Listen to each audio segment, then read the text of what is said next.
السلام علیکم ورحمۃ اللہ وبرکاتہ۔ ویلکم کرتے ہیں آپ کو اپنے اس چینل بسم اللہ قرآن اکیڈمی پر۔ یوم عرفہ یعنی 9 ذی الحجہ کی دعا سیکھیں گے۔ یہ دعا نبی کریم صلی اللہ علیہ وسلم کی بتائی ہوئی مبارک دعا ہے۔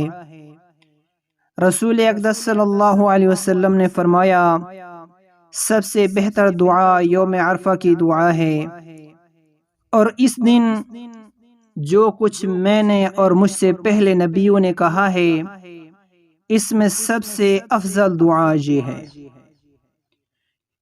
لا الہ الا اللہ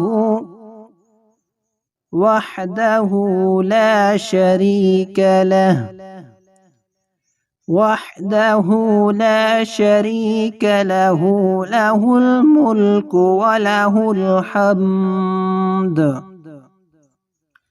وہو علی کل شیء قدیر وَلَهُ الْحَمْدُ وَهُوَ عَلَى كُلِّ شَيْءٍ قَدِيرٌ۔